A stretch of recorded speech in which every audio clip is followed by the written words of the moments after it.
are back. We are back with another live feed reads, but today we have none other than Ryan Reed with us. Ryan, what's up, man? How we doing, Jason? Good, man. And I won't do Hey, the that intro music got me all pumped up. good. Yeah, Paul doesn't normally get to hear it because we use a different call platform with him. So he just watches my head bob because I dig out to it too. But you get to hear it this time. So yeah, that's fun. It's good. It's fun. Yeah. So Paul is unable to be with us. Busy. I know being a lawyer always comes first. Where with you guys, your marketing is just a thing that you do, and the podcast it's a good time and it's informative, but it's not your main mission as lawyers. So he's busy in a way, and we've got you today. What's on your plate, or what's on your mind? Well, it's Friday. Today seems to be the day of trying to wrap up cases. I got about 6 wrapping up here, hopefully by 5 o'clock. That covers sort of the end of a long process, months, a couple of them almost 2 years in litigation. Wow. So it's a good thing, but, unfortunately, it's not as easy as, they don't just back the Brinks truck up to you. You got to fight for it, tooth and nail, and spend a lot of time and energy to get it, but our clients deserve it.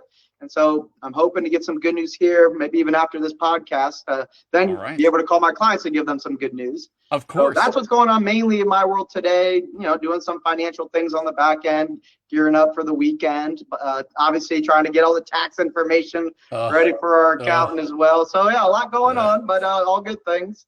Yeah, you mentioned something that we haven't mentioned in a while. Like I think we talked about it like a year or so ago. But it's been a while. Paul usually does the weekly law review, or he'll cherry pick some case that's got like a thing we want to know about. But you said that, sometimes these cases can take, 2 years or more. Like I've heard of some of them that you guys have done that take more.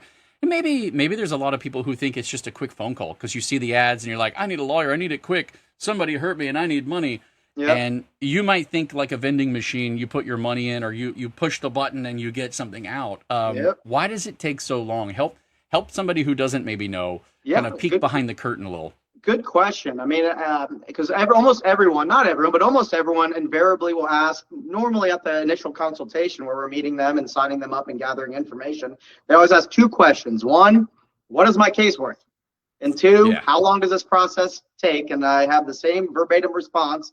Well, we don't have a crystal ball. Each case is going to be unique based off a lot of different circumstances. Things like, what is your medical treatment? What are your total medical bills and outstanding medical bills after insurance is paid? Do you need future medical care? How long did you treat? Did you treat for a couple of weeks? Did you treat for a couple of years? Are you still treating? Did you have any procedures recommended or undergone? So every case is unique, and then that's just the objective things on our side. But then you have kind of things that are totally random and out of anyone's control, like what is the insurance company you're dealing with? Are you dealing with Allstate, who considers personal injury enemy number 1 and fights with everything they got against you? Or are you dealing with a USAA that, in my opinion, is a lot more reasonable when adjusting claims? And then even within those subset, or are you dealing with like a direct general, which is just one of those lower tier fly-by-night companies that people get to try to save money, not knowing that they're it could be a real nefarious thing on the back end when you actually need the coverage.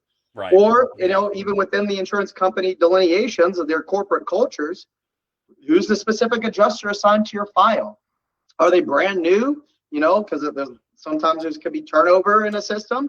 Do they know what they're doing? Do they recognize the value of your claim or not? Are they living their best life and this is just a job to them? And they're like, oh yeah, I see the injuries, here you go. Or is it this person's going through a bitter divorce and hates the world and hates you and your client and isn't going to give you a dime of their money? I've run into some of those lately. Their money.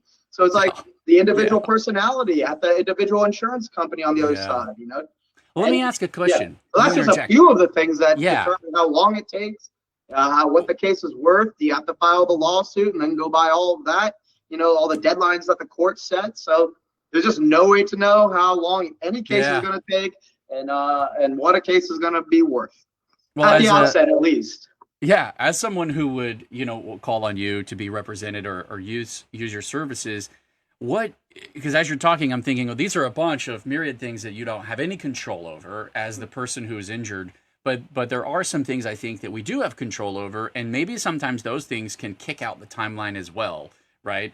Like, are there things that are don't do's? Like, if you've been in a car crash, I didn't call it an accident. If you've been in a car crash, and are there some things to avoid doing because they can throw hiccups or prolong certain parts of it, or make it not as smooth or something to that effect? Like, what are some of the best practices and maybe some of the avoids for that?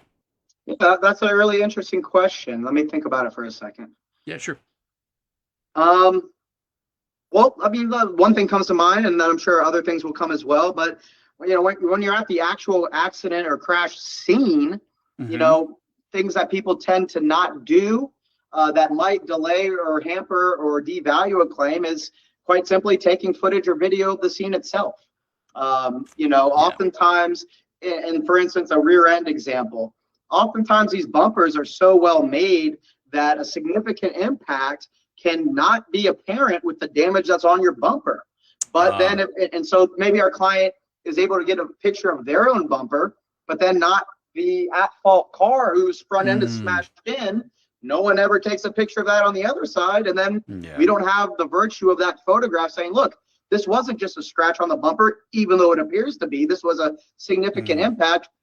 If you have the picture of the car with the smashed in front end, well, then there you go. That's helpful. So people not documenting the scene can hamper or devalue a claim. That's a great point. I've even seen, as a personal experience, I've seen where my wife was in a car crash and the person ran a red light as she was turning on and just hit that back end tire. And when the police report came in, everything on the paperwork was actually showing all the damage on the other side of the car. And I'm like, that's not even physically possible. Yeah. But I had to argue, and it took time. And I'm like, man, if we just had, this was way back before cell phones were super, super good at what they do now, But like, if we had just had pictures or footage, we thought to grab somebody who was a witness and could testify. But it took longer, I think, to fight that one out because the paperwork was flipped somehow.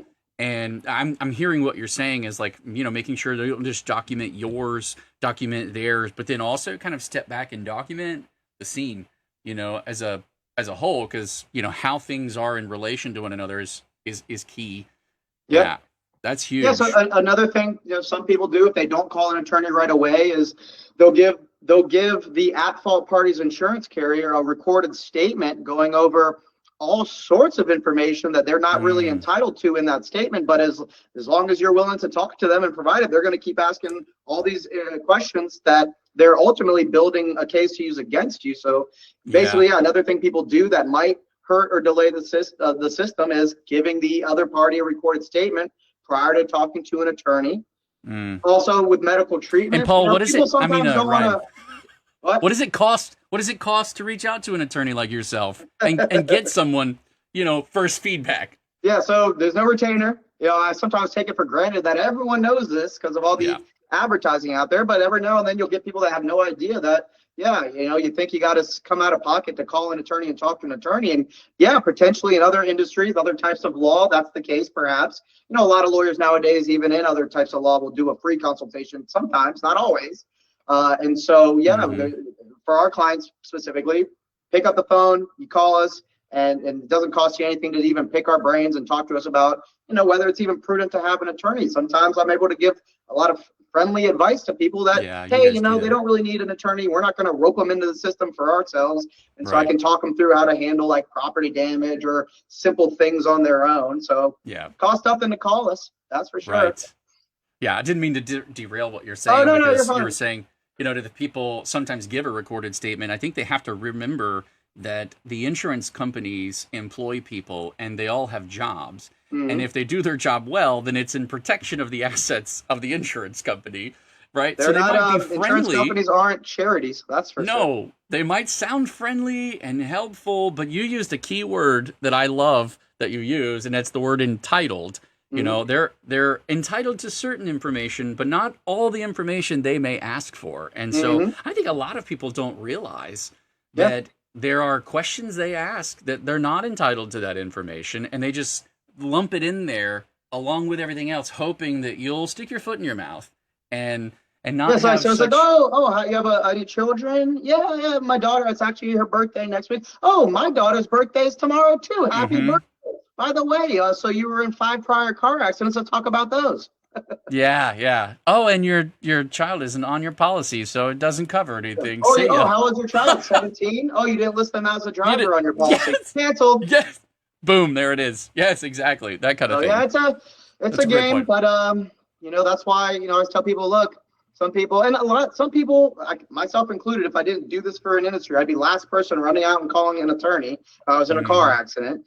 And there's a lot of people like that, especially in East Hillsboro, and oftentimes they put off calling us until months down the road where things Yeah, already become convoluted, and then obviously we try to help out as best we can, but sometimes it's trying to pick up the pieces out yeah, of yep, of a case that's damn near been destroyed through no fault yeah, of anyone's, other than people don't know what they're doing when they're dealing with yeah, insurance companies. So yep, I would say err on the side of giving us a call. Again, we're not salespeople. I would never yeah, be in sales. I'm not good at it.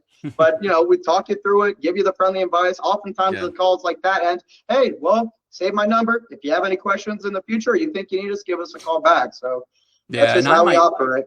I might be one of those people too that avoided calling and just tried to figure out what's what and start doing research. And but you guys a long time ago changed my opinion of that. It Mm-hmm. is like having a lawyer in the family with you guys. And I think a lot of people because of the commercials and how quick everything goes, and they see TV and that like retaining a lawyer costs a lot. And I think that there's just a lot of general misconceptions that might just blockade people from picking up the phone and Mm-hmm. saying, "Hey, what is my situation?" And I know you guys to be very forthcoming with information and being very helpful, even to the point where you've just told people, "Here's how you should handle it.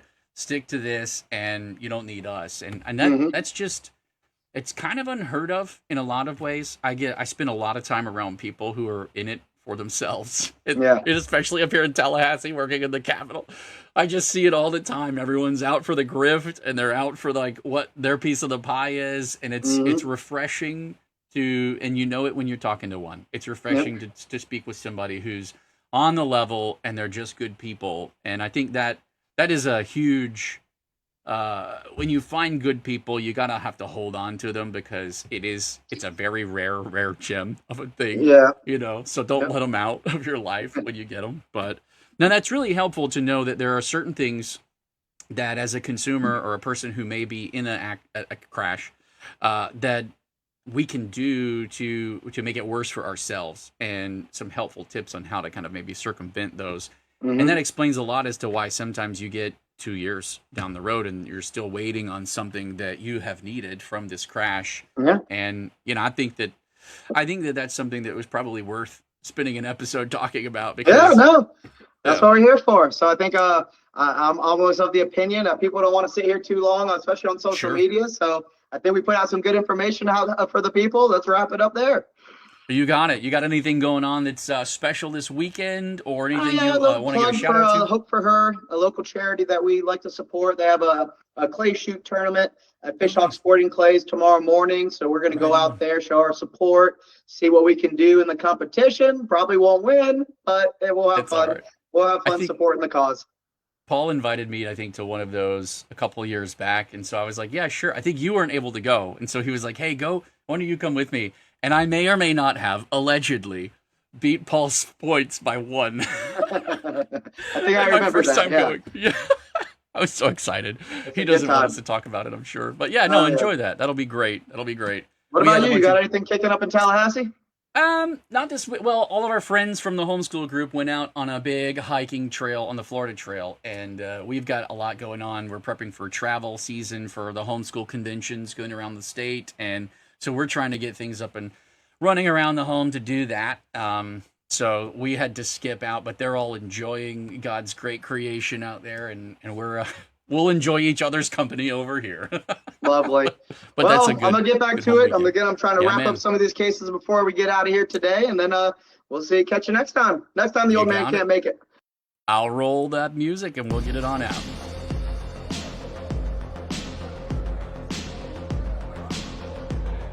Reed and Reed, it's like having a lawyer in the family.